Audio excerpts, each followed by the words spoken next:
So it looks like blue is the last one. Oh my god! What the? Oh my god! I didn't walk. Oh! No! Woo! Uh-oh, Raggy. Someone shit himself. I don't know about all of this. And someone took a little bite. Someone got hungry.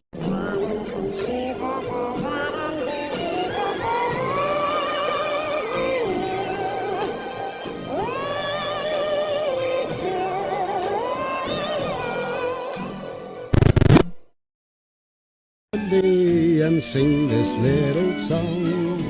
Run, rabbit, run, rabbit, run, run. Another puzzle. Oh my god, that's not a puzzle! What? Ah! He's licking me! I think he licked me. What the hell was that? We're just going. And he's going too. Okay, go. Run. What kind of a childhood did you have? Go to the right. I don't know, go to the red? Oh no!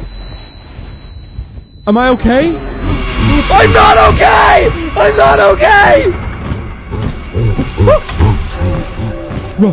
Run, go! Why is that thing in here with me? What even is that, bro? What even is that? Whee! What in the world, bro? Somebody had a bad time going down the slide. I don't know if I should keep going down. Dicen que este es el juego con gráficos más realistas y ya puedes probarlo gratis en Steam. En él recorres primero una casa con una recreación fotorrealista y una magnífica atención al detalle y después un parque infantil con toboganes y pistas de obstáculos. Es un juego de terror psicológico con puzzles basados en las perspectivas e inspirado en las backrooms, pero también en entornos nostálgicos noventeros. Se llama Subliminal y pretende salir este año muy pronto en PC, aunque ya tiene una demo que puedes probar gratis en Steam.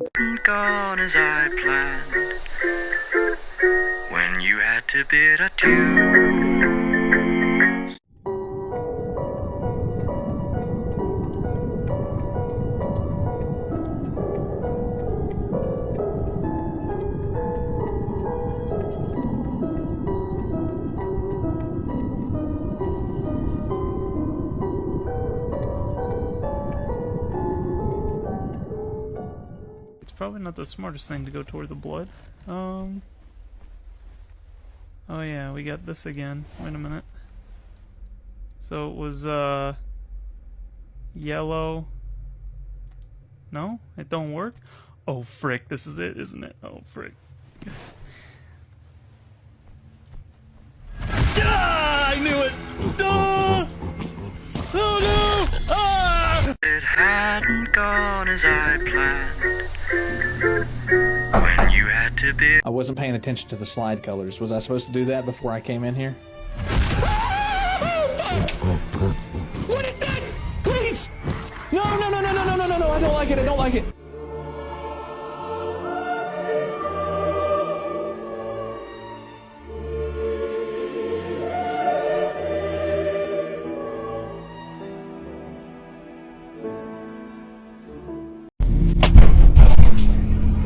I'm sorry?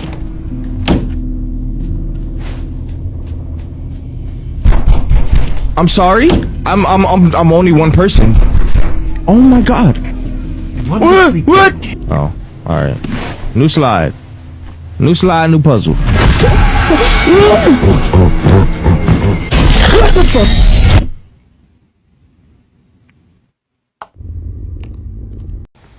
ايش اللي بنعتكم في اللايف زلة ياك ديروها اوريجينال غادي الجودة ديروها اوريجينال يا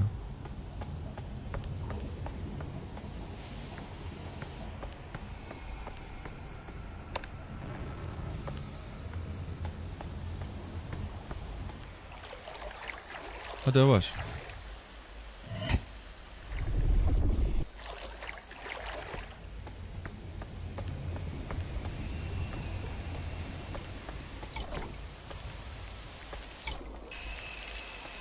شهيك يا اخو تحب تدخل تحته. عليه الصلاة والسلام كشرد صلى الله على النبي شباب.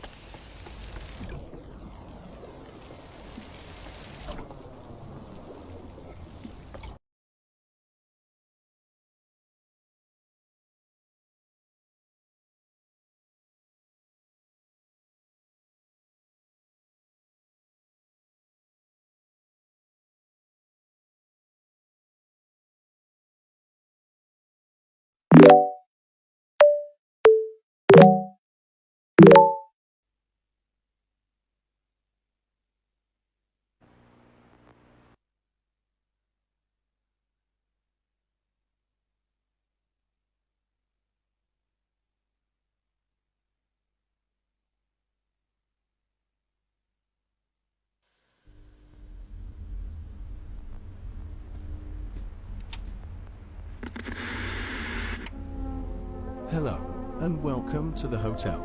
Please pay attention as we review a few of our safety rules. If you should ever find yourself lost, simply follow our appropriately labeled exit signs to a designated exit. Our routes are easy to follow and will always lead you directly to an exit in the most efficient way possible. However, should an emergency take place, please call on one of our many labeled fire alarms, and a member of our staff will come to your assistance as soon as possible. Lastly, please do your best to be respectful to our other guests and keep noise to a minimum. And please enjoy your stay.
Welcome to Demo Talk, where I talk about my experience with a demo and determine if I think it's worth giving the full game a chance or not. Today we're looking at Subliminal, a psychological horror game inspired by The Backrooms. The game opens with a narrator resemblant of the Stanley Parable. He informs us that we're entering into the confines of our mind. The very setting is our own imagination, our memory. The narrator plops us inside a memory and tells us to navigate it. The first thing I noticed is that the game has this weird camera shake thing going on. I have no idea why it does that. I can't imagine anybody in the world would even actually appreciate it. Luckily there's an option to reduce it to the point of not even being noticeable. The second thing I noticed is the graphics. One of my favorite aspects of horror games is when they place you in a familiar setting with intensely good and realistic graphics, such as Outlast 2 did with the Catholic school. I immediately felt like a little kid. Not only did the house look so real that it felt as if I had really been transported there, but everything in the house felt insanely familiar. The white carpet and walls, the mega blocks, the floral design of the comforter on the bed, the rug in the living room. I had that exact rug as a kid in the 90s. The telephone from Toy Story 3, the chairs, the styrofoam cup, the little set of balls that slide along those rails or whatever you call them that every doctor's office in the 90s and 2000s had, the Game Boy that the game calls an entertainment boy for legal reasons, and the freaking Nintendo Wii underneath the TV. Not only does the game really nail a lived-in middle-class suburban home, but it really feels like one from the late 90s and early 2000s, or I guess with the Wii being there, the late 2000s. Since this game is about living through childhood memories, I wonder if part of the appeal is people in their late 20s and early 30s feeling a nostalgic pull just by playing it. A fun little detail that immediately introduces the horror aspect is the clock on the wall. The eyes follow you, but only when you're not looking. They don't move if they're in your eyesight, similar to a weeping angel or your typical house cat deciding it's going to hunt the human that feeds it. What's even more fun about it is how the eyes dilate based on how close you are. I don't know if I've ever seen a detail like that for an inanimate object in a video game before. From what little the game has offered, it appears like it'll be puzzle based, which I look forward to because I enjoy puzzles in games, especially horror games. I'm a little embarrassed to admit how long it took me to figure out the puzzle here. First you plug the TV and turn it on. I got that done pretty quick. But on a chalkboard there's the letters C and L. The C is white and the L is red. Then there are letters on a mini fridge in the bedroom, with the C and L being red. At first I thought I needed to grab the C and L off the mini fridge, but they're not interactable. Then I thought maybe I need to place C and L magnets somewhere. I found a couple L's that I threw in the hamper, but I couldn't find any C's. Then I thought that maybe the placement of the letters on the fridge indicated the position the hands on the clock were supposed to go. The C looks like it's at the 6 o'clock and L at 3 o'clock. I played around with the long and short hands doing both, but that didn't work. Then I thought, well, the L is the only red letter on the chalkboard, maybe that means only L is significant on the fridge. So I placed both hands of the clock in the position of the L, but that also didn't work. Then I got the bright idea to listen closely to what the TV said, and at one point it says 5:35. You'd think that would have been my first thought, considering I literally turned the TV on, but oh